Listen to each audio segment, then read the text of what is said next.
जयो राधा माधव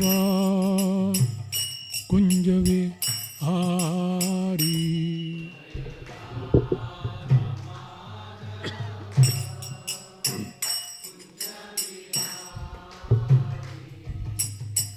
गोपीजन वल्लभ गिरिवरधारी।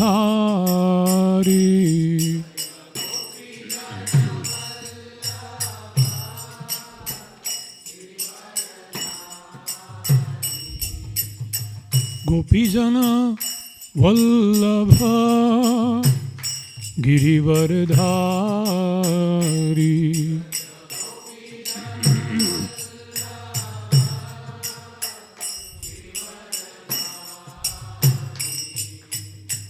यशोदानंदन ब्रज जनरंजना।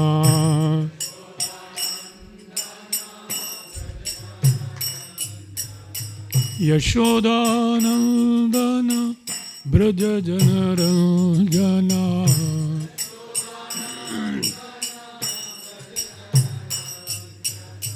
यमुना तीरा वनचारी।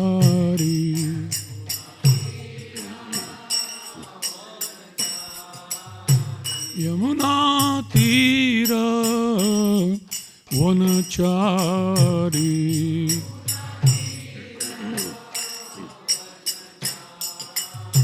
ध्यायो राधा माधव कुंज विहारी।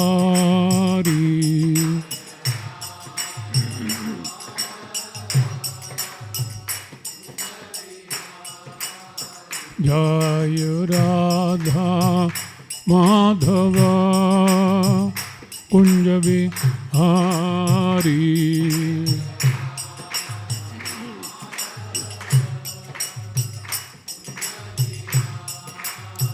जय राधा माधव कुंज विहारी।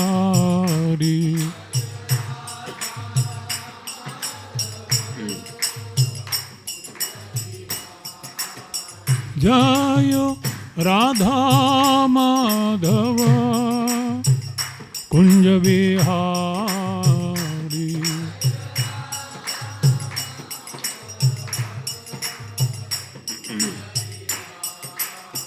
जय राधा माधव कुंज विहारी।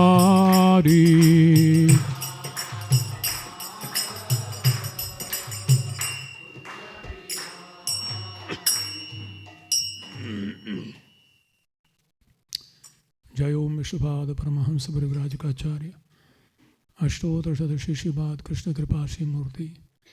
ऐसी भक्ति वेदांत गोस्वामी महाराज श्रील प्रभुपाद की जय। अनंत कोटि वैष्णव वृंद की जय। ग्रंथराज श्रीमद् भागवतम की।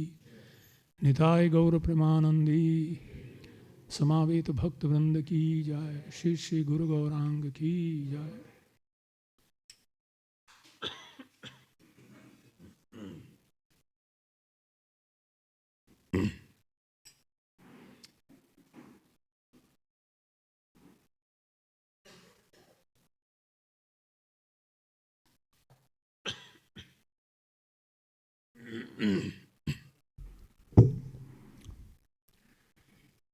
ओम नमो भगवते वासुदेवाय।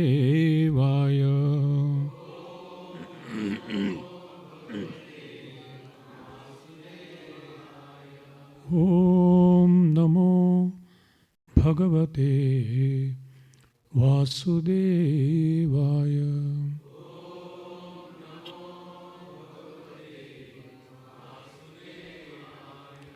ओम नमो भगवते वासुदेवाय।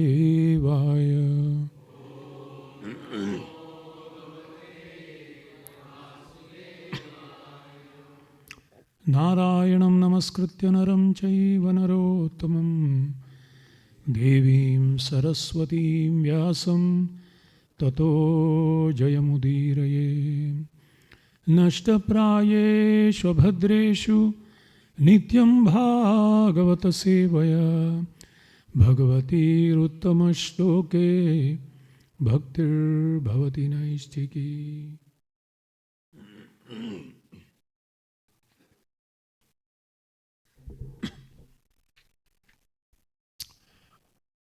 श्रीमद् भागवतम तृतीय स्कंद अध्याय 29 शीर्षक भगवान कपिल द्वारा भक्ति की व्याख्या। श्लोक क्रमांक 9। विषयानभिसंधाय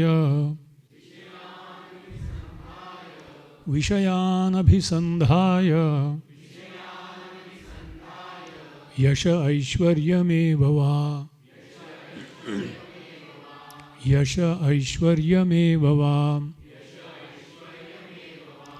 अर्चादावर्चयेद्यो माम्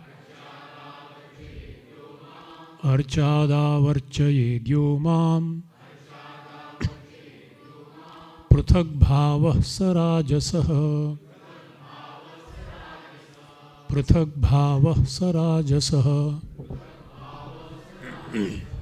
विषयानभिसंधाय यश ऐश्वर्यमेव वा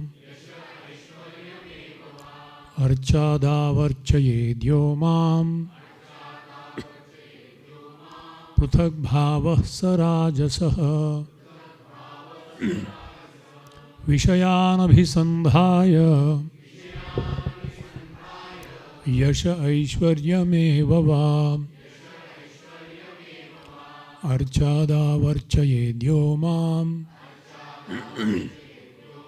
पृथग्भावः स राजसः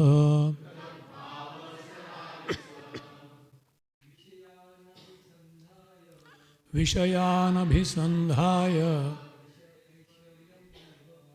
यश ऐश्वर्यमेव वा अर्चयेद्यो माम् पृथग्भावः स विषयानभिसंधाय यश ऐश्वर्यमेव वा चादावर्चयेद्यो माम् पृथग्भावः स राजसः विषयानभिसंधाय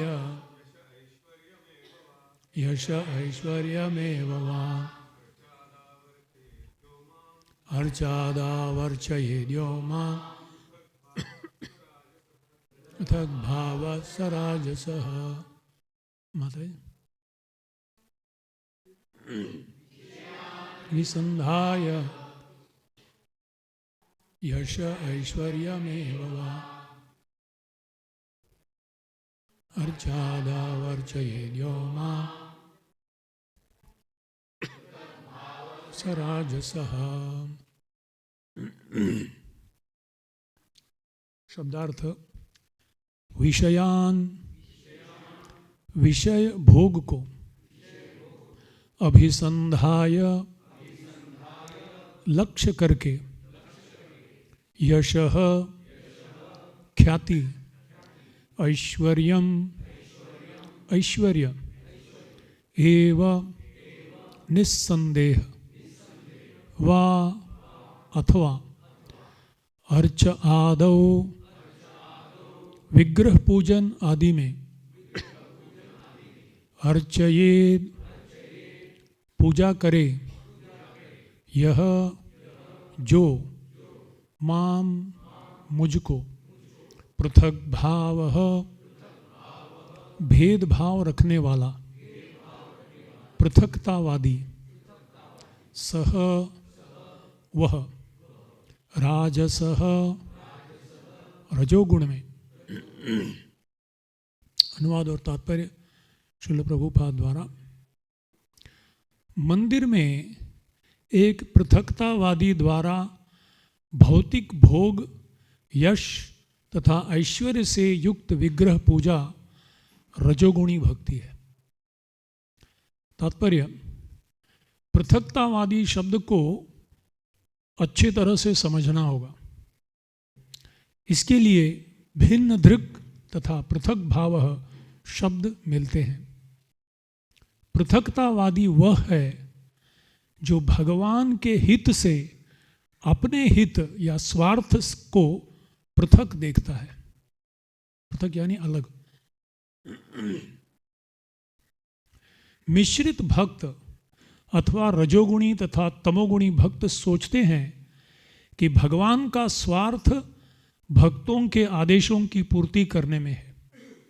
ऐसे भक्तों का स्वार्थ इसमें रहता है कि अपनी इंद्र तृप्ति के लिए अधिक से अधिक भगवान से प्राप्त कर लिया जाए। यही पृथकतावादी प्रवृत्ति है। वस्तुतः पिछले अध्याय में शुद्ध भक्ति की व्याख्या हुई है। इसमें भगवान एक दूसरे के अनुसार होना चाहिए। भक्त को केवल भगवान की इच्छाओं को पूरा करना होता है। यही एक रूपता है। जब भक्त का स्वार्थ परमेश्वर के स्वार्थ से भिन्न होता है तो उसकी प्रवृत्ति पृथकतावादी जैसी होती है। जब भक्त भगवान की परवाह किए बिना भौतिक सुख भोगना चाहता है अथवा भगवान की कृपा से उपयोग करके, भगवान की कृपा का उपयोग करके प्रसिद्ध या ऐश्वर्यवान बनना चाहता है तो वह रजोगुणी या राजस है। किंतु मायावादी इस पृथकतावादी का विवेचना भिन्न रूप से करते हैं। उनका कहना है कि भगवान की पूजा करते समय मनुष्य को अपने आप को परमेश्वर से एक हुआ सोचना चाहिए। प्रकृति के गुणों के अंतर्गत भक्ति का यह अन्य मिश्रित या भ्रष्ट रूप है। यह विचार कि जीव परमात्मा से एकाकार है, ये तमोगुण है। वस्तुतः एकत्व या तादाम्य रुचि स्वार्थ के एकत्व पर आधारित है। शुद्ध भक्त का एकमात्र स्वार्थ है परमेश्वर के लिए कर्म करना। जब व्यक्ति का रंच मात्र भी व्यक्तिगत स्वार्थ निहित होता है तो उसकी भक्ति त्रिगुण से मिश्रित होती है।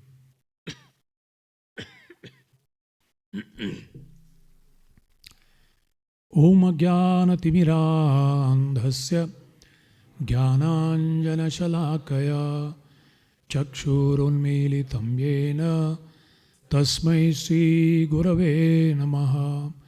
श्रीचैतन्यमनोभीष्टं स्थापितं येन भूतले स्वयं रूपः कदा मह्यं ददाति स्वपदान्तिकं। वन्देऽहं श्रीगुरुः श्रीयुतापदकमलं श्रीगुरून् वैष्णवांश्च श्रीरूपं साग्रजातं सहगणरघुनाथान्वितं तं सजीवं साद्वैतं सावधूतं परिजनसहितं कृष्णचैतन्यदेवं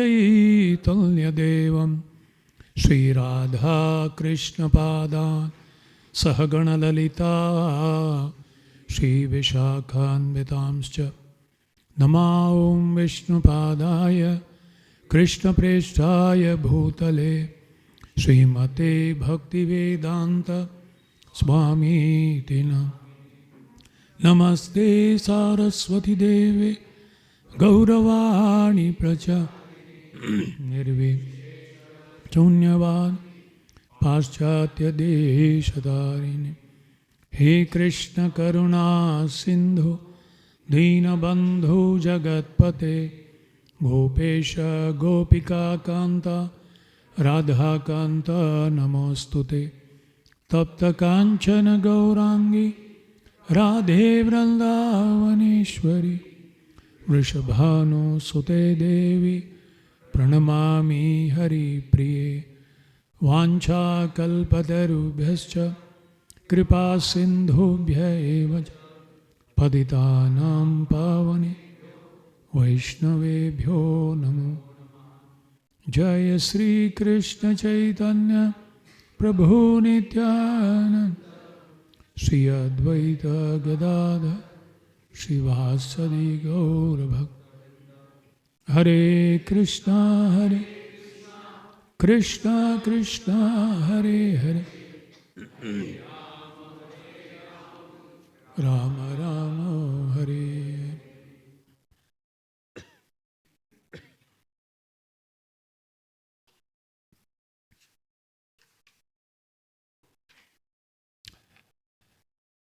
विषयानभिसंधाय यश ऐश्वर्यमेव वा अर्चादावर्चयेद्यो माम पृथक भाव सराजसः। मंदिर में एक पृथकतावादी द्वारा भौतिक भोग, यश तथा ऐश्वर्य से युक्त विषय विग्रह पूजा रजोगुणी भक्ति है। हरे कृष्ण। तो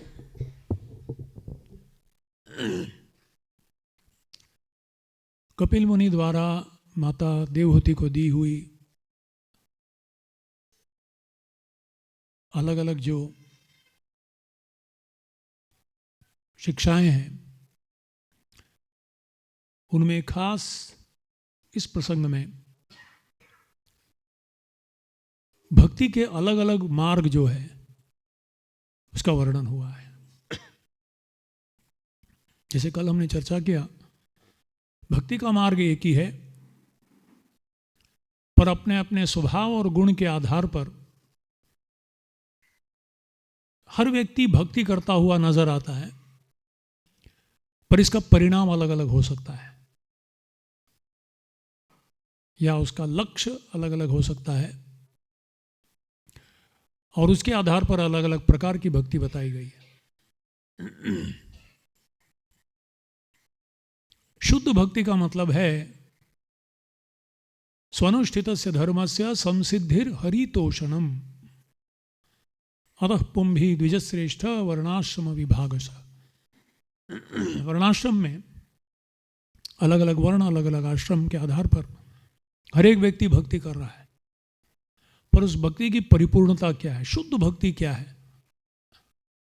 शुद्ध भक्ति वो है स्व अनुष्ठितस्य धर्मस्य, अपने अपने स्थित जहां भी बैठा, कोई गृहस्थ है, कोई वानप्रस्थ है, संन्यास है, ब्रह्मचारी, ब्राह्मण, क्षत्रिय इत्यादि वर्णाश्रम में स्व अनुष्ठित से धर्म से समसिद्धि, उसकी परिपूर्णता कब है?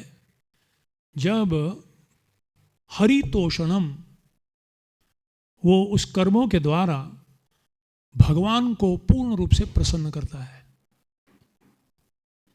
किसकी इच्छा के अनुसार? भगवान की इच्छा अनुसार। Thy will be done, not my will.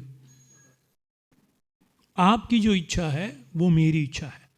तो इच्छाओं का एकत्व, ना कि लोगों का एकत्व। हम कहते हैं हम सब भारतीय एक है। एक है मतलब सबको मिला के एक मशीन में डाल के दबा के एक बड़ा व्यक्ति नहीं बनाया गया। एक है का मतलब हमारा उद्देश्य एक ही है, हमारी इच्छा एक ही है, हमारा लक्ष्य एक ही है।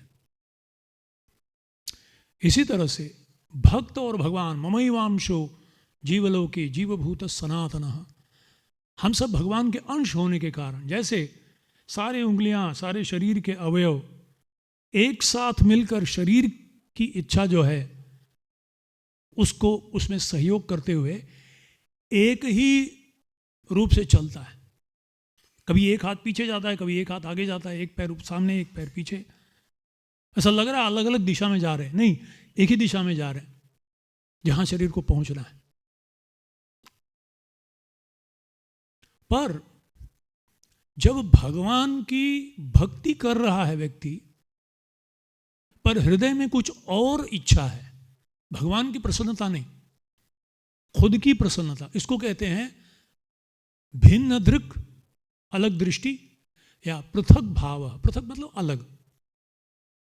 तो ये चाहे वो तमोगुणी हो, जो कल हमने चर्चा किया, जिसमें 5 अलग अलग उद्देश्य बताए गए हैं। अभिसंधायो हिंसाम, भक्ति कर रहा है पर जिससे शक्ति मिले और किसी का नाश कर डाले, उस उद्देश्य से कर रहा था कि मुझे एक ऐसी शक्ति मिले। कभी कभी आसुरिक प्रवृत्ति वाले ऐसे करते हैं, पर उन्हें मालूम है कि भगवान नहीं देने वाले, तो इसीलिए कि किसी देवी देवता के पास जाते हैं। हिंसाम, दंभम, गर्व के साथ कि मैं जैसा भक्ति किया, ऐसा भक्ति किसी ने किया है, साबित करने के लिए अपने आप को मात्सर्य में ववा, मात्सर्य भाव से, संरंभी क्रोध से, भिन्न धृग भावम। और यहां रजोगुणी भक्ति का वर्णन हुआ है। विषयान अभिसंधाय, विषयान यानी विषय भोग। मुझे कोई इंद्र तृप्ति करने की इच्छा है और मैं उसको भगवान को एक साधन बना के, प्रभु आप मेरी मनोकामना को पूर्ण करो, इसलिए मैं आपके पास आया हूं, क्योंकि मुझे पता लगा है कि आप ये काम कर सकते हो। आपकी भक्ति ठीक है, आप अपने अपने स्थान पे हो, लोग आपकी भक्त कर रहे, ठीक है। मैं आपके पास आया हूं क्योंकि मुझे पता चला है कि आप मेरी इच्छा को पूर्ण कर सकते हो। तो विषयान अभिसंधाय, यश, मुझे यश चाहिए, मुझे ऐश्वर्य चाहिए। अर्चादौ अर्चये दियोमा, और इसीलिए मैं अर्चना कर रहा हूं, इतनी तीव्रता के साथ कर रहा हूं, इतना एकाग्र होकर कर रहा हूं, इतना श्रद्धा भाव से कर रहा हूं। लोग कहते हैं क्या भगत है भाई, पर अंदर कुछ और ही है, पृथक भाव, वो राजस भक्ति है। और इसीलिए हम नहीं जान सकते कौन कैसा भक्त है। वो परिणाम दर्शाएगा, वो समय दर्शाएगा, वो हमारे कार्य दर्शाएंगे। हमारी इच्छा क्या है, वो ये यथा माम प्रपद्यन्ते ताम सतैव भजाम्यहम्। भगवान सबकी इच्छा पूरा करेंगे, जैसी इच्छाओं से आओगे वैसी इच्छा पूर्ण करेंगे। तो ये जो उदाहरण है, ये भागवत में एक बहुत ही सुंदर प्रसंग के साथ इस भक्ति को, भागवत की महानता ये है कि कथाओं के द्वारा जो समझने में बड़ा आसान है, क्योंकि सिद्धांत बड़ा जटिल होता है और लोगों को नींद आ जाता है ज्यादा सिद्धांत बोला था। पर अगर तुम्हें एक आपको कहानी बोलूंगा, सोते हुए व्यक्ति भी जाग जाता है, कौन सा कहानी भाई। और इसीलिए सुंदर प्रसंगों के द्वारा, ऐतिहासिक प्रसंगों के द्वारा उसी भाव को बड़े अद्भुत तरीके से, स्पष्ट तरीके से वर्णन किया गया है। और इसका आदर्श, सुंदर और योग्य प्रदर्शन चतुर्स्कंद में, कल जो हमने चर्चा किया दक्ष प्रजापति, उसके बाद वर्णन आता है जब मैत्रेय मुनि विदुर जी को स्वयंभू मनु के बच्चों के बारे में, उनकी कन्याओं के बारे में बता दिए। अब उनके पुत्रों के बारे में बोलते हैं। 2 पुत्र थे स्वयंभू मनु के, शतरूपा के द्वारा, और वो थे प्रियव्रत और उत्तानपाद। और उत्तानपाद के एक पुत्र हुए ध्रुव महाराज। तो तुरंत विदुर जी कहते हैं ध्रुव महाराज के बारे में बताइए, और उसका वर्णन करते हैं। महाराज उत्तानपाद के 2 पत्नियां थी। बड़ी का नाम था सुनीति और छोटी का नाम था सुरुचि। सुरुचि महाराज उत्तानपाद को बहुत प्रिय थी। एक दिन दोनों के पुत्र थे, सुनीति के पुत्र थे ध्रुव और सुरुचि के पुत्र थे उत्तम। दोनों 5 साल के थे करीब। एक दिन महाराज उत्तानपाद आसन पे बैठे हुए हैं, सुरुचि खड़ी हुई है बगल में, और उत्तम महाराज जी के गोद में बैठा हुआ है, खेल रहा है, और वहां से ध्रुव आता है।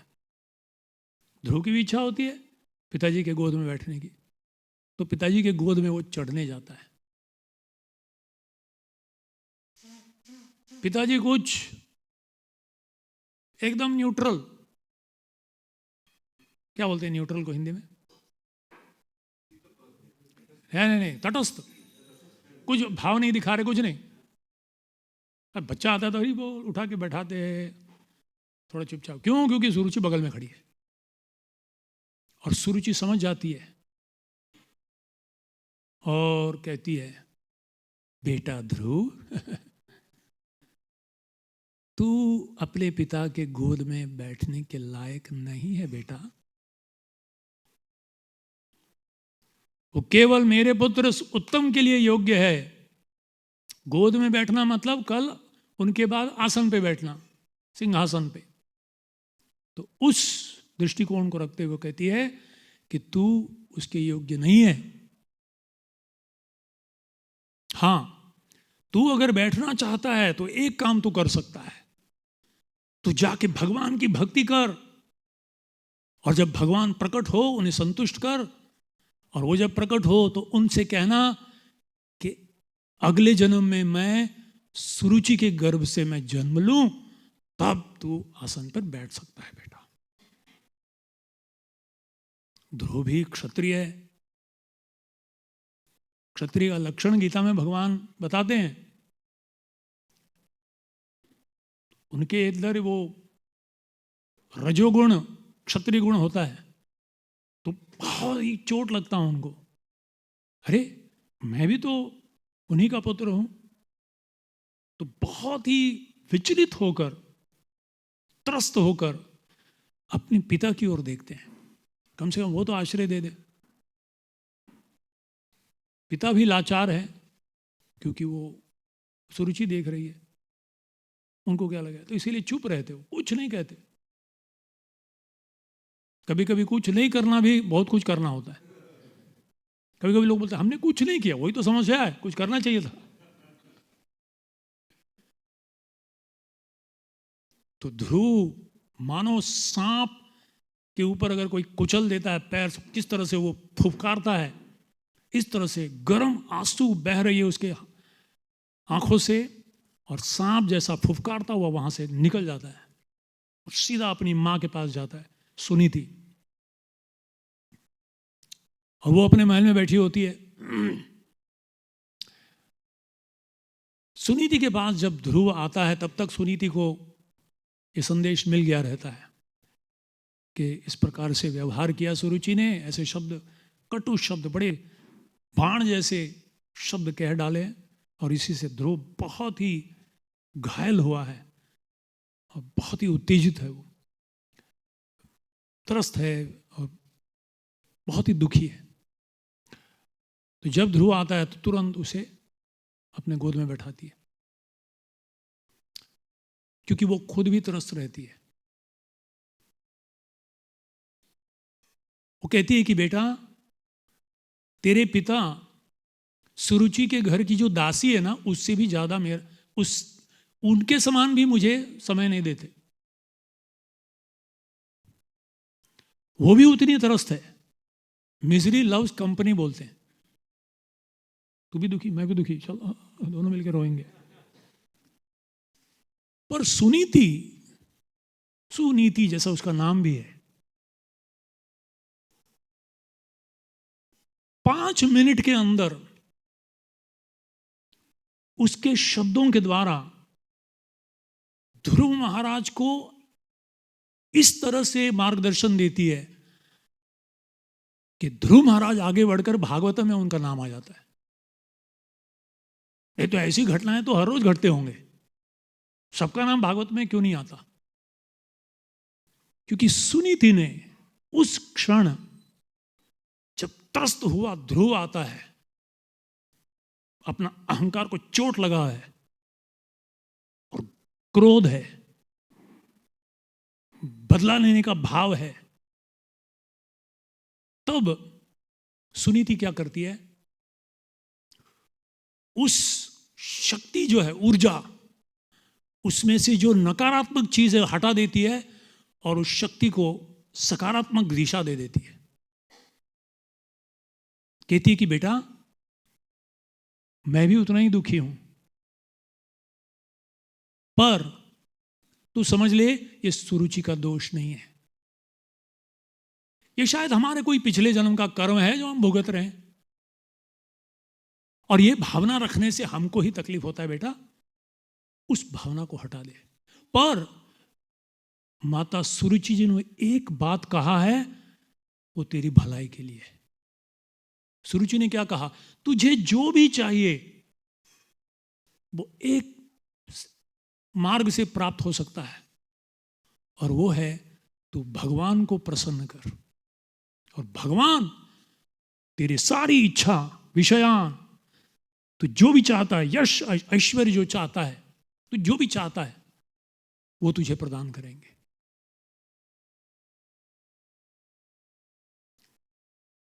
तो ध्रुव पूरे गुस्से से कहता है कहां मिलेंगे भगवान, कहां मिलेंगे भगवान? बोले बेटा मैंने सुना है बड़े बड़े ऋषि मुनिगण जंगल में जाते हैं भगवान को पाने के लिए। ठीक है। सुनीति को क्या मालूम ये निकल ही जाएगा, ये 5 साल का बच्चा। तुरंत ध्रुव निकल जाता वहां से पूरी दृढ़ता के साथ। व्यवसायत्मिका बुद्धिर एकेह कुरुनंदन, पूरी दृढ़ निश्चय के साथ मैं तब तक वापस नहीं आऊंगा जब तक मेरी इच्छा को पूर्ण नहीं करूंगा। और वो पूर्ण करने वाले कौन है? भगवान। जहां भी क्यों ना हो उसको मैं ला के रहूंगा, उनको प्राप्त करके रहूंगा। ये दृढ़ निश्चय के साथ ध्रुव निकलता है। जब भी कोई तीव्र रूप से भगवान को प्राप्त करने की इच्छा रखता है, भले किसी उद्देश्य से, कृष्ण को प्राप्त करने की जब इच्छा, कृष्ण की कृपा से एक सद्गुरु मिलते हैं और गुरु की कृपा से कृष्ण प्राप्त होते हैं। तो जब नारद जी को पता लगता है कि ध्रुव इस दृढ़ता के साथ जंगल में निकला है, नारद जी, हमें समझ में कभी कभी लगता होगा अरे सही जगह पे कैसा आ जाते हो? एग्जैक्टली सही जगह पे आ जाते हैं। क्यों? क्योंकि नारद जी का अपना कुछ एजेंडा नहीं है। भगवान की इच्छा, नारद जी की इच्छा, जहां भगवान चाहते हैं वहां जाते हैं। ऐसा लगता है नारद जी सिर्फ भ्रमण कर रहे हैं। भ्रमण नहीं करते वो उनका हृदय जहां भगवान चाहते हैं वहां पहुंचा। और जब भगवान देखते हैं ध्रुव महाराज के हृदय में भगवान बैठे हुए हैं और देख रहे हैं कि ये लड़का तीव्र रूप से मुझे प्राप्त करना चाहता है, तो स्वाभाविक रूप से उनकी इच्छा के अनुसार नारद जी नाचाओ नाचाओ प्रभु नाचाओ से माते काष्टेर पुतली। ये शुद्ध भक्त का लक्षण है कि प्रभु आप अपनी इच्छा को पूर्ण करने के लिए मुझे एक साधन बनाइए। तो जहां भगवान की इच्छा होती है किसी को कृपा करने की, वहां नारद जी पधारते हैं या नारद जी के अनुयायी पधारते हैं। तो ठीक जगह पे नारद मुनि पहुंच गए। पर नारायण ददाति इति नारद, तो नारद जी आ गए। पर नारद जी कृपा करने के पहले परीक्षा करते हैं इसका स्तर क्या है। तो अलग अलग तरीके से उसको बताते हैं, बेटा जंगल में बहुत सांप है, ये है, बिच्छू है, शेर है, बेटा तू अभी जा। ऐसे शब्दों को गंभीरता से नहीं। कभी कभी हम देखते बच्चों को डांट दिया ना करके रोते, 2 मिनट में फिर से हैं करके आ जाते, ज्यादा गंभीरता से नहीं लेते। तो बोलते बेटा ऐसा सा होता है, बड़ों के साथ प्रेम से व्यवहार करना चाहिए, छोटों के साथ समय वयस्क लोगों के साथ मैत्री करनी चाहिए, छोटों पर कृपा करनी चाहिए, तो भी टेंशन नहीं होता बेटा, ज़्यादा समस्या नहीं होगा। तो जा वापस, तो उसको गंभीरता से मत ले। अभी खेलने का कूदने का समय, बाद में तू बड़ा हो जाएगा तो मैं बताऊंगा तुझे कैसे भगवान को प्राप्त किया जाए। इस तरह से अलग अलग तरीके से उसको सांत्वना देने का प्रयास करते हैं। पर ध्रुव बड़े प्रामाणिकता के साथ, बड़े नम्रता के साथ कहता है कि नारद जी बहुत बहुत धन्यवाद आपके अच्छे अच्छे मार्गदर्शन, पर दुर्भाग्यवश आज जो मेरे हृदय की परिस्थिति है, इस हृदय में आपकी ये मार्गदर्शन बैठ नहीं रहा मेरे हृदय में,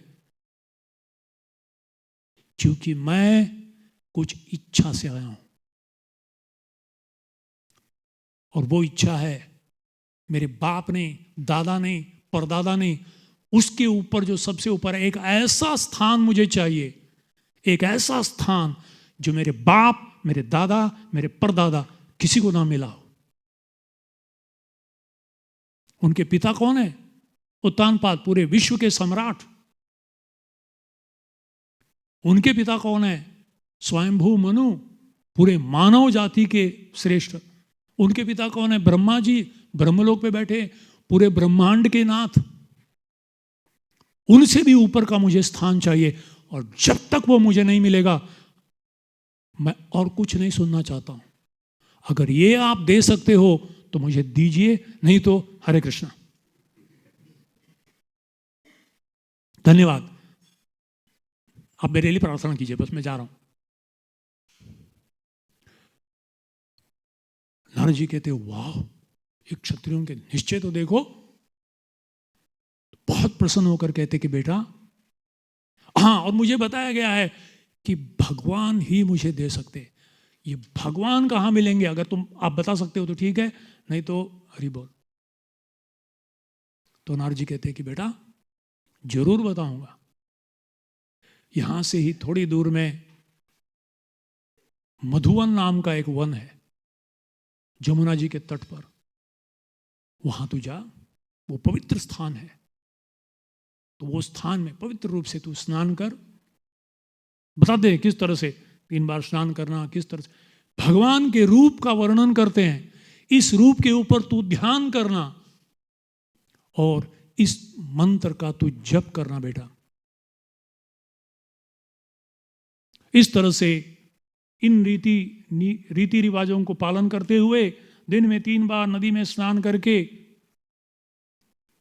इस तरह से भगवान के सुंदर विग्रह उस स्थिति में वहां जो बनेगा, इस तरह से बनाओ एक विग्रह देश काल पात्र के अनुसार। तो एक छोटा सा विग्रह बना दे भगवान का, ये उनका स्वरूप है। और फिर ये मंत्र के द्वारा उनके स्वरूप पर तू चिंतन कर बेटा, निश्चित रूप से भगवान प्रकट होंगे। कब होंगे ये नहीं बोले, करते रहो बस। ध्रुव महाराज की तीव्रता इतनी थी कि उन्होंने गुरु मुख पद्म वाक्य चित्ते थे कोरियो ऐक्य आर ना कोरी हो मने आशा। ठीक है, गए मधुवन में, जमुना जी में स्नान किए, सुंदर से भगवान का एक वहां जो भी उपलब्ध था उस पर एक सुंदर विग्रह बनाया, जिस रूप का उन्होंने वर्णन सुना था नारद जी से। और तत्पश्चात जिस मंत्र को उन्होंने दिया था नारद जी ने, उस मंत्र का ओम नमो भगवते वासुदेवाय, पर कहीं तो उनको तीव्रता थी। तीव्रेण भक्ति योगेन यजेत पुरुषम परम अकामः सर्व कामो वा मोक्ष काम उदारधि। बुद्धिमान व्यक्ति वो है, चाहे वो अकाम, कोई इच्छा नहीं हो, सर्व काम, बहुत सारी इच्छाएं हो, मोक्ष की इच्छा हो, जो भी इच्छा हो, अगर भगवान के पास जाना है तीव्रेण भक्ति, तीव्रता से करो। वो तीव्रता क्या दिखाया?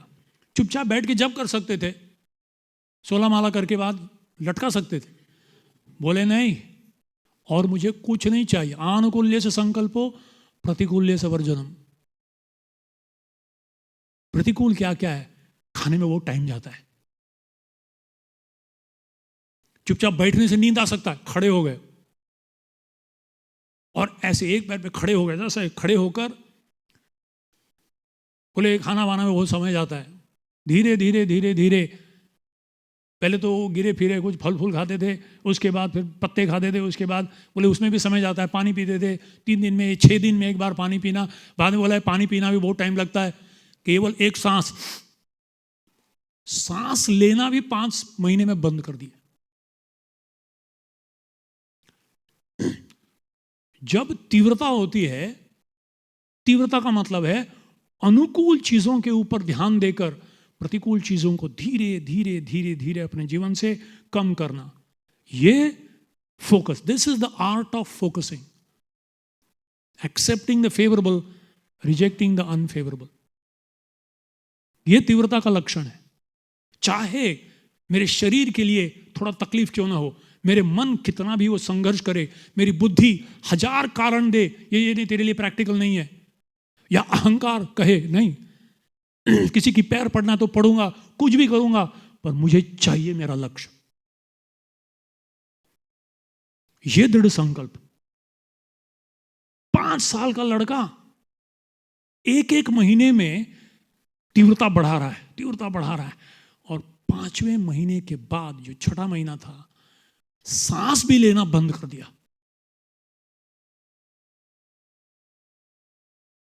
और जो हृदय के अंदर है वो तो बाहर भी है।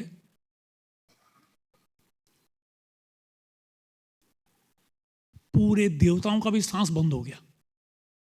सब भगवान के पास गए, प्रभु कोई तो असुर तपस्या कर रहा लगता है, हिरण्यकशिपु तपस्या कर रहा था, तो पूरा ब्रह्मांड जलने लगा था। बोला कुछ तो गड़बड़ी हो रहा है, हमारा सांस बंद हो गया है, मलमूत्र विसर्जन करने नहीं हो रहा है। तो भगवान मुस्कुराए, बोले मैं जानता हूं कौन तपस्या कर रहा है, कोई चिंता नहीं, मैं जाऊंगा और उसकी इच्छा को पूर्ण करके आऊंगा। जिस भगवान का ध्यान 24 घंटे बिना कोई एक क्षण इधर उधर हुए प्रैक्टिकली समाधि के स्तर पर ध्रुव महाराज थे, वहां भगवान गरुड़ जी के ऊपर आरूढ़ होकर आ गए वहां। पर ये तो ध्यान में लगा हुआ है, तो भगवान अंदर से अंतर्धान हो गए।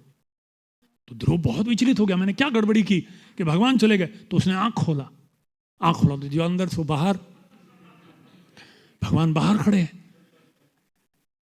तो आंखों से अश्रुओं की धारा बहने लगी, रोमांच हो गया, गदगद हो गया, कुछ बोल नहीं पाया ध्रुव, सिर्फ देख रहा है ऐसे। तीव्र इच्छा हो रही है उसको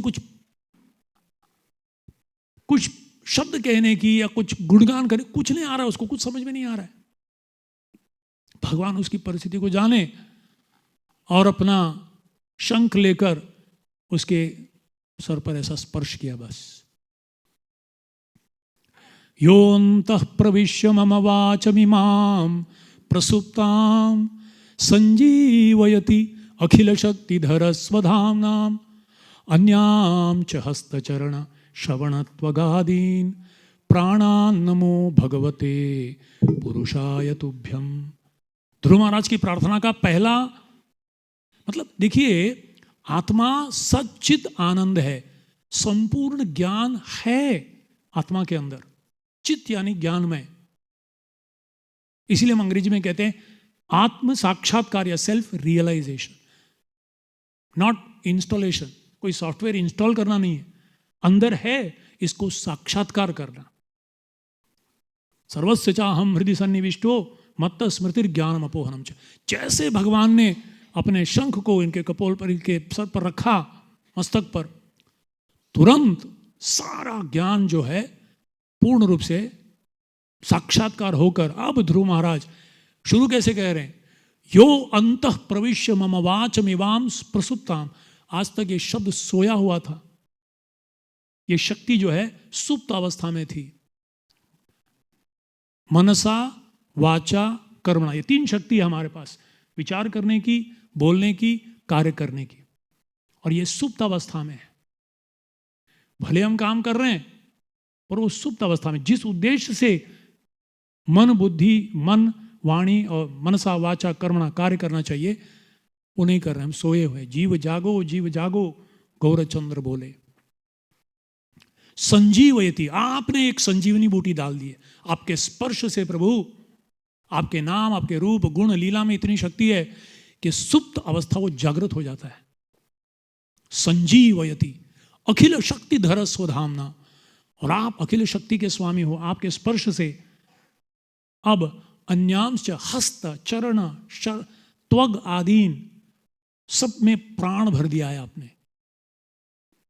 प्राणान नमो भगवते पुरुषाय तुभ्यम। आपको साष्टांग प्रणाम, कोटि कोटि प्रणाम। और फिर अद्भुत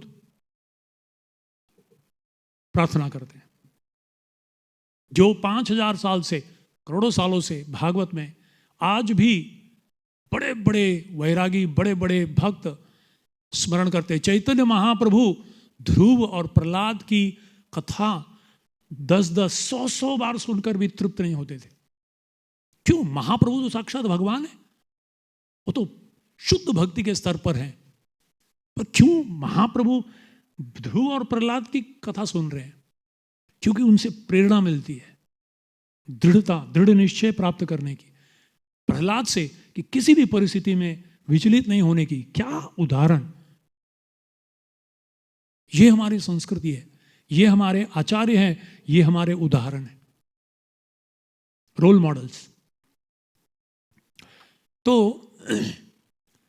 ध्रुव महाराज को भगवान प्रसन्न होते हैं और कहते हैं कि पुत्र वत्स, तेरी इच्छा थी तुझे एक ऐसा राज्य प्राप्त हो जो तेरे दादा परदादा सबसे ऊंचा हो।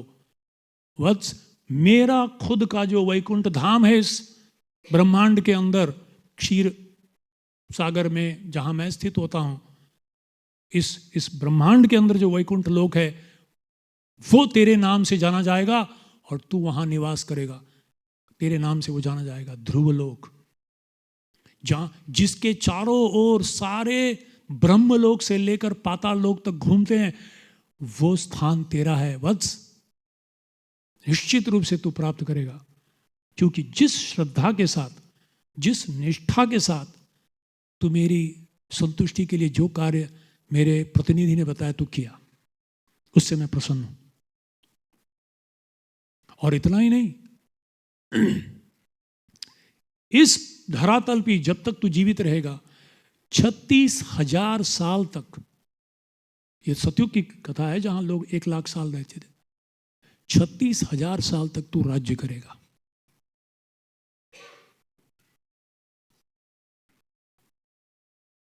जा वत्स, और तू ही राजा बनेगा। ध्रुव महाराज जब भगवान का दर्शन किए और साक्षात्कार हुआ उनको, तो अपने आप को धिक्कारने लगे। छी, लोग भगवत प्राप्ति के लिए जाते हैं, भगवान की सेवा के लिए। मैं कितना स्वार्थी था। मैं अपने विषय वासना को तृप्त करने के लिए, एक यश और ऐश्वर्य प्राप्ति, ऐसा एक स्थान की प्राप्ति के लिए स्थाना अभिलाषी तपसी स्थितो हम, एक स्थान की अभिलाषा से मैंने ऐसी तपस्या की आपकी।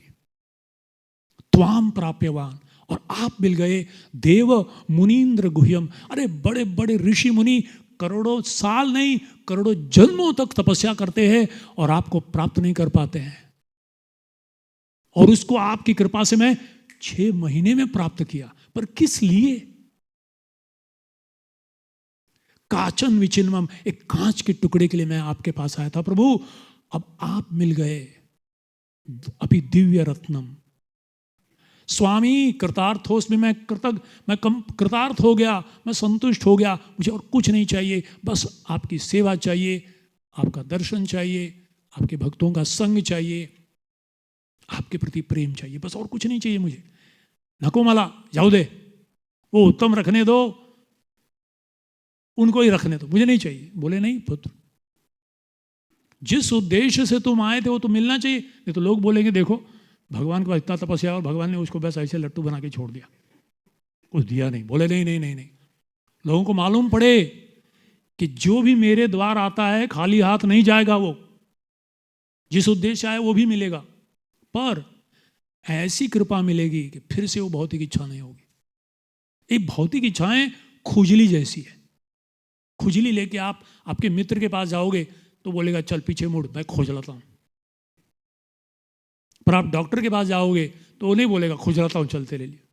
उसको एक ऐसे दवाई देगा खुजली भी जाए और हमेशा के लिए खुजली ना हो। कृष्ण कहे आमा भजे मागे विषय सुख, अमृत छाड़ी विष मांगे यही बड़ो मूर्ख। कृष्णदास कविराज गोस्वामी कहते हैं, कृष्ण कहते हैं, कृष्ण कहे आमा भजे, अरे मेरे पास आ रहा है और किस लिए? मांगे विषय सुख। एक छोटी मोटी चीज पास करा दे, एसएसएलसी में मेरे को कम से कम 82% दिला देना, एक सीट दिला देना, एक प्रमोशन दिला देना। क्या मांगने आया? करोड़पति के पास 5 रुपया मांगने आया। कृष्ण कहे आमा बजे मांगे विषय सुख, अमृत छाड़ी विष मांगे यही बड़ा मूर्ख। क्या विष मांग रहा है? इसको पिएगा फिर से लौड़केगा, पुनरपि जननम पुनरपि मरणम। अरे तेरे को मैं भगवत धाम का शाश्वत अमृत सेवा पान करा सकता हूं, और तू विष मांग रहा है इसी चीज को फिर से। कर्मकांड ज्ञान कांड सकल विषेर भांड, अमृत बोलिया जेबा खाए। इसको अमृत समझ के तू खा रहा है, गंदे पानी को, नाली के पानी को पी रहा है, और तू सोच रहा है अमृत है। नहीं बेटा, तू मेरे पास आया है। आमी विज्ञ से ही मूर्ख विषय के ने दिबा। तू भले मूर्ख है पर मैं तो मूर्ख नहीं हूं। स्वचरणामृत दिया विषय भुलाईबा। मैं तुझे एक ऐसा अमृत पिलाऊंगा, भक्ति रस अमृत सिंधु। ये सिंधु है बेटा, इसके सामने ये बिंदु कुछ भी नहीं है। पर एक आदर्श उदाहरण लोगों को होना चाहिए कि जो भी मेरे पास आता है उसकी इच्छा भी पूर्ण होती है, पर इस तरह से पूर्ण होती है कि वो चाहेगा नहीं पर फिर भी उसको भुगतेगा बस। और ये 36,000 साल तक तेरी इंद्रियां कभी शिथिल नहीं होगी तो अच्छी तरह से इस राज्य को भोग कर पाएगा। और ये सारे 36,000 साल में तू कभी मुझे नहीं भूलेगा। जा वत्स, सुखी रह। अभी इहलोक और परलोक दोनों तेरा रिजर्वेशन अगेंस्ट कैंसलेशन नहीं, फुल फ्लेज रिजर्वेशन।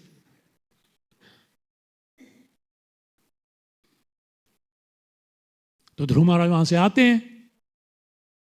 अब उनके हृदय में वो ईर्ष्या भाव नहीं रही, ये सारा चीज चला गया। पर अब एक जवाबदारी के रूप में उसको लिया कि अब कृष्ण चाहते हैं कि मैं आदर्श रूप से राज्य संभालूं, एक राजऋषि के रूप में, और इसलिए मैं उसको संभालूंगा। एक दिन क्योंकि ये दोनों ने अपराध किया था, प्रभुपाद समझाते हैं कि भक्त बनने के पहले भी किसी का अगर आपने अपराध किया और बाद में वो भक्त बना तो आपको महंगा पड़ेगा। इसीलिए किसी को अपराध मत करो, पता नहीं कब भगत बन जाए। वो प्रसाद वसाद खा ले और बोले हरि बोल, तकलीफ हो। तो उत्तम गया शिकार खेलने के लिए और एक यक्ष ने उसका वध कर दिया। ध्रुव महाराज को इतना क्रोध आया, बोले क्या यक्ष ने मेरे भाई का वध किया है? आसक्त नहीं थे, अभी बोले कर्तव्य है, मेरे जो चक्रवर्ती सम्राट है उसके भाई का इन्होंने वध किया है, कोई गलती नहीं, इनको मैं सजा दूंगा। और ध्रुव महाराज निकले पूरे अपने रथ के साथ कवच वच पहनकर यक्ष पर आक्रमण, हिमालय पे गए और यक्षों के ऊपर आक्रमण, एक एक पूरा संहार कर दे रहे थे यक्षों का। सब पहले तो भागे, सब लोग सबके सब भाग गए। यक्षों ने बहुत तीर छोड़ा, पड़ी एक एक तीर नहीं, 3-3 तीर छोड़कर सब अकेले मार डाले सबको, सब भाग गए। फिर प्रवेश किए यक्षों की नगरी में, एक पूरा शांत, समझ गए कुछ तो गड़बड़ी है। द काम बिफोर द स्टॉर्म, कुछ तो आने वाला। और एकाएक यक्ष लोग अभी आसुरिक विद्या से, क्या बोलते हैं, माया विद्या से अलग अलग प्रकार के अस्त्र फेंक रहे हैं, बड़े पहाड़ गिर रहे हैं, ये गिर रहे हैं, और सब प्रकार के गंदगी गिर रही है, और सब प्रकार के अस्त्र शस्त्र उनके ऊपर आक्रमण हो रहा है। भ्रमित हो गए कुछ क्षण के लिए, क्या करना चाहिए। और तब उनको जितने सारे ऋषि मुनि आसमान में, आकाश में खड़े हुए थे, वो बोले नहीं, तू भगवान का नाम स्मरण कर, सारा दूर चला जाएगा। कृष्ण सूर्य समा, माया है अंधकार, जहां कृष्ण तहां नहीं माया अधिकार। और जैसे वो स्मरण किए, सारी माया दूर हो गई, और फिर पूरे यक्षों का नाश करने के लिए निकले हुए थे। तब स्वयंभू मनु आए, बोले वत्स, सजा देने का भी एक हद होता है। सजा सुधारने के लिए देना चाहिए, नाश करने के लिए नहीं।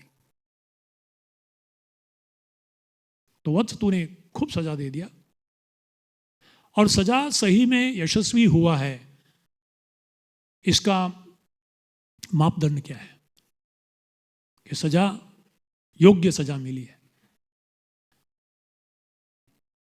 दो चीज दिखना चाहिए, हृदय में पश्चाताप, मैं गलती किया, मैं भूल किया, मी चुकलो, और बाह्य रूप से तपस्या, आता मी नाही करणार, परत नाही करणार। ये दो दिखा तो समझना सजा सही है। एक रूप से हम सब दोषी हैं, तभी तो इस संसार में आए, सब जेल के अंदर हैं हम लोग। और सजा कैसा मिला है हमको? अलग अलग प्रकार का जेल है, 84 लाख प्रकार का जेल है। सच्चिदानंद आत्मा को असत अचित और निरानंद शरीर के अंदर डाल के भेजा गया, और वो चेन कैसा बांधा है? त्रिगुणात्मक, सत्व रजो और तमोगुण। कोई सोने का चेन है, कोई चांदी का, कोई लोहे का, पर चेन तो चेन है भाई, बांध के रखा है। त्रिगुणात्मक, ये हमको कभी खींचता है तो हम गुलाम बन के इनके पीछे पीछे चलते रहते हैं, तो हम सब जेल है। कब भगवान को समझ में आता है कि आता है सुधरला ये दो चीज, पश्चाताप और तपस्या। उपदेशामृत के प्रथम श्लोक में प्रभुपाद जी समझाते हैं, तात्पर्य में विस्तारित रूप से दो सिद्धांत को समझाते हैं। मूल पश्चाताप क्या है और मूल तपस्या क्या है? मूल पश्चाताप है कि आज तक मैं अपने मन बुद्धि अहंकार को केंद्र में रखा था, आज प्रभु जीवेर स्वरूप हो कृष्ण नित्यदास, आप समझ में आया, आप प्रभु हो, मैं आपका दास हूं। आज से आप मेरे जीवन के केंद्र हो, आप मेरे परिवार के केंद्र हो, आप मेरे सर्वस्व हो।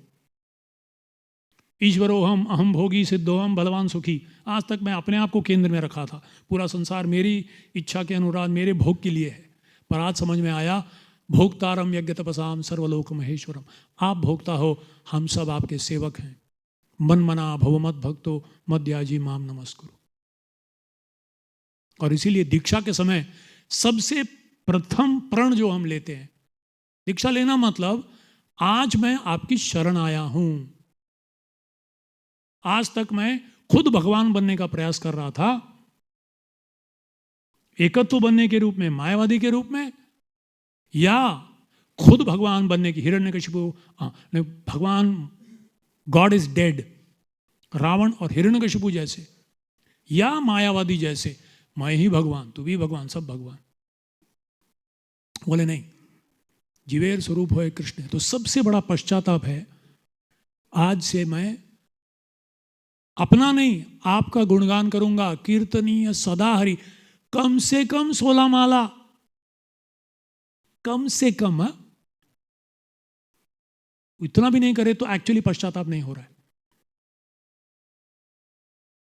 और फिर तपस्या क्या? अभी मैं कुंजर शौच नहीं करूंगा, हाथी का स्नान नहीं करूंगा, फिर से पानी में जाऊंगा, फिर से मिट्टी में लुढ़कूंगा, नहीं, अब मैं ये 4 नियमों का पालन करूंगा। मांसाहार नहीं, नशा नहीं, व्यभिचार नहीं, जुआ नहीं। बोले कहां से आया ये सब? स्त्रिय पान द्यूत शून यत्र अधर्म चतुर्विधा।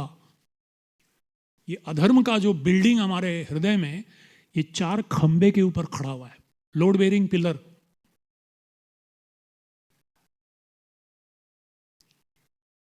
स्त्रिय, अवैध स्त्री संबंध या अवैध संबंध, पान, नशापान, द्यूत और शून, शून यानी मांसाहार, यत्र अधर्म चतुर्विधा।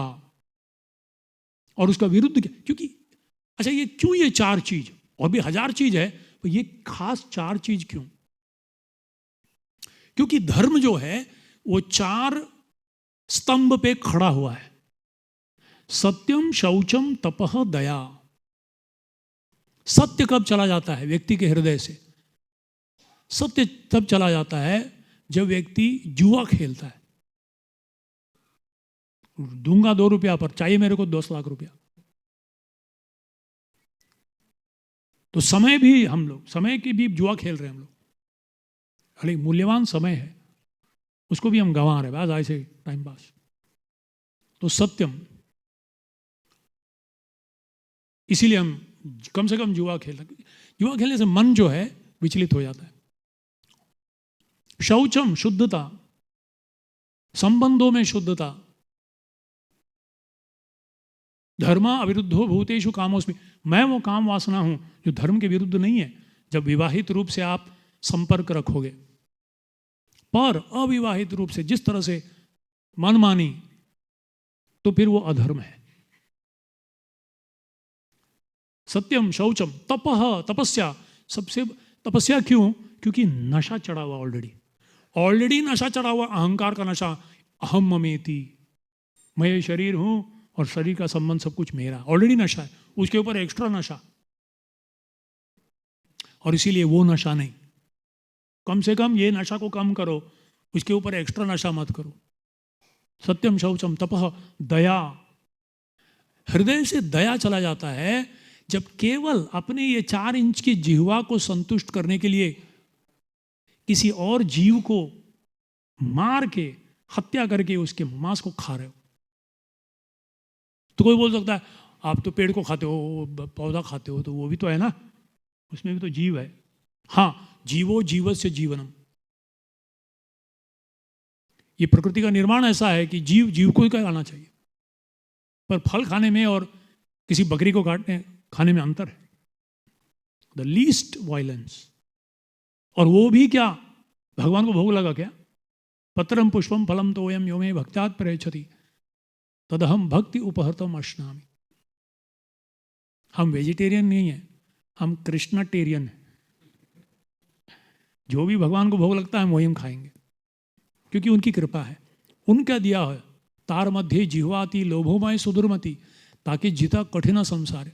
कृष्ण बड़ा दयामय, कोरी बारे जिह्वा जय, स्व प्रसाद अन्न दिलो भाई।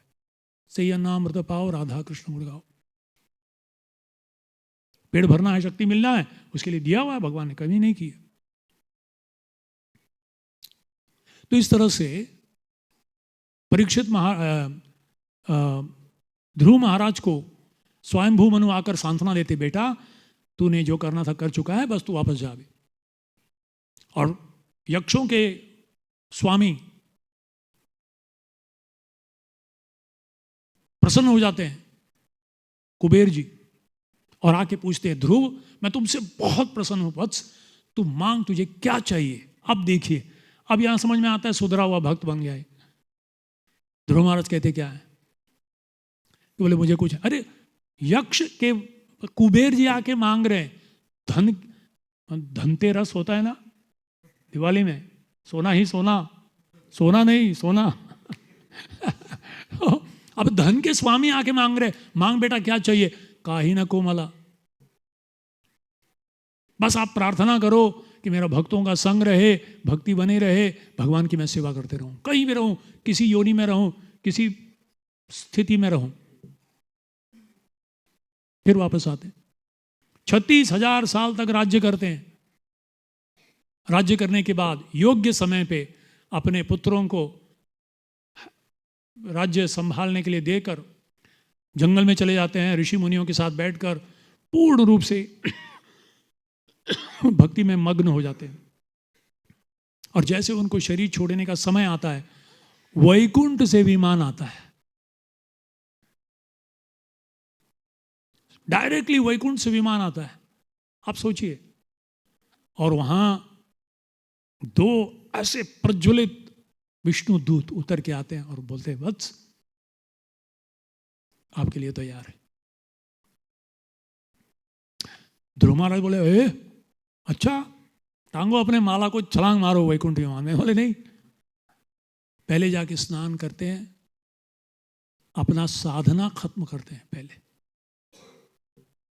ये देखिए जैसे हरिदास ठाकुर को पूछा गया, अरे आप तो मुक्तात्मा हो, आपने बड़े बड़े लोगों का उद्धार कर दिया है, अब आप माला थोड़ा कम कर सकते? बोले नहीं, मन मेरा बीमार है, शरीर ठीक है। बोले नहीं, आप बहुत शिथिल हो गया शरीर आपका। बोले नहीं। और प्रभुपाद लिखते हैं उसके तात्पर्य में, जो अपना बेसिक 16 माला नहीं कर पा रहा है वो एक्चुअली बीमार है, आध्यात्मिक रूप से बीमार है वो। तो पहले वो अपना साधना करते हैं, साधना करने के बाद जितने सारे ऋषि मुनिगण हैं उनके पैर पड़कर उनसे कृपा मांगते हैं, उनका आशीर्वाद लेते हैं। विमान आया किसके लिए? ध्रुव महाराज के लिए। पैर किसके पड़ रहे हैं? इन लोगों के लिए जो यहीं बैठे हुए अभी तक। कह सकते हैं ना, हरि बोल मैं जा रहा हूं। उनसे अनुमति लेते हैं, उनकी कृपा मांगते हैं, उनकी प्रार्थना और उनके आशीर्वाद लेकर फिर मृत्यु आता है, मृत्यु के सर के ऊपर पैर रखकर विमान के ऊपर आरूढ़ हो जाते हैं। स्व शरीर से सबसे पहला व्यक्ति जाने वाला ध्रुव महाराज थे। तो इस तरह से हम देखते हैं कि हालांकि ये 3 गुण विषयान अभिसंधाय यश ऐश्वर्य, हो सकता है रजोगुण है हमारे अंदर, पर इसमें से जो नकारात्मक है वो हटाकर उसको भी अगर भगवान की प्रसन्नता में अगर हम लगा दें, और यही एक गुरु की दक्षता है, वो हमें एक ऐसे सेवा में लगाते हैं जिसके द्वारा धीरे धीरे, नेचुरली, ग्रेजुअली, ऑर्गेनिकली ये जो रजो तदा रजस्तमो भाव कामलोभादयश्च ये चेत एतैरनाविद्धं सितं सत्वे प्रसीदति। ये जो मार्ग हमें प्रभुपाद जी ने दिया है, गुरु परंपरा ने दिया है, आचार्यों ने दिया है, ये इतना सुंदर मार्ग है, कितना भी अंदर गंदगी क्यों ना हो, अनर्थ क्यों ना हो, अगर हमें श्रद्धा है इस मार्ग पर, आदौ श्रद्धा ततः साधु संग, और साधु संग में क्या? भजन क्रिया। ये भजन को गंभीरता से लेकर ध्रुव महाराज जैसे अपनी निष्ठा, अपने लक्ष्य को केंद्रित रखते हुए तीव्रता को हम बढ़ाते हैं, तो निश्चित रूप से अनर्थ निवृत्ति स्यात् तथा निष्ठा रुचि, रुचि आएगी। पर नित्यम भागवत सेवया शृण्वताम सकदा कृष्ण स्थाने स्थित श्रुतिगताम। अब चलेगा, आप कहीं भी स्थित रहो, अपने अपने परिवार में, अपने अपने कार्य क्षेत्र में स्थित रहो, 3 चीज करो बस। ज्ञाने प्रयास उदपास्य, अपनी बुद्धि से भगवान को समझना छोड़ दो, समझो शास्त्रों के द्वारा भगवान कौन है, भक्ति का योग्य मार्ग क्या है। ज्ञाने प्रयास उदपास्य नमंत एव जीवंती सन्मुखरिताम भवदीय वार्ताम। और अपने जीवन को ऐसे organize your life in such a way that श्रवण और कीर्तन को केंद्र बना के रखो, दूसरी जवाबदारियों को निभाते हुए। स्थाने स्थित, और अपने स्थित रहो जहां भी। श्रुतिगताम तनुवांग मनोभिर, ये प्रायशः अजित जितो भी। भगवान का दूसरा नाम है अजित, उनको कोई जीता नहीं जा सकता, पर प्रेम ऐसा चीज है जो बांध देता है। और यही हम दामोदर महीने में प्रार्थना करते हैं कि जैसे एक गोपी, मामूली गोपी तो नहीं थी वो, यशोदा माई ने भगवान को प्रेम के रज्जू से बांध लिया, भगवान बिक जाते हैं। वो भक्ति इति दृक् स्वलीलाभिरानंद कुंडे स्वघोषम, ये एडवर्टाइजमेंट है, ये भगवान का स्वघोषम, घोषणा कर रहे हैं क्या? आख्यापयंतम, बोल रहे हो हरि बोल, सब लोग ध्यान से आयका आयका आयका, इतने साल से आप जप कर रहे हो, हरिनाम कर रहे हो, सुनो सुनो सुनो। आख्यापयंतम क्या? तदीयेषितज्ञेषु भक्तिर्जितत्वम। अरे भक्ति एक ऐसी चीज है, इसमें इतनी शक्ति है कि मैं भी बिक जाता हूं, मैं तुम्हारा दास बन जाता हूं। ये भक्ति असली धन है। तो अगर यशस्वी होना चाहते हो, ऐश्वर्यशाली होना चाहते हो, विषयों का आनंद लेना चाहते हो, तो विषय विग्रह श्री कृष्ण को शरण जाओ। रामानंद राय से पूछा गया, इस पूरे संसार में, तीनों लोकों में सबसे यशस्वी कौन है? सबसे यशस्वी भगवान का शुद्ध भक्त है। क्यों? क्योंकि सतयुग से लेकर आज तक प्रहलाद महाराज विश्व प्रसिद्ध है। न विश्व नहीं, ब्रह्मांड सब लोकों में भी उनका नाम होता है। जहां भी नरसिंह देव का नाम होता है, वहां प्रहलाद का नाम होता है।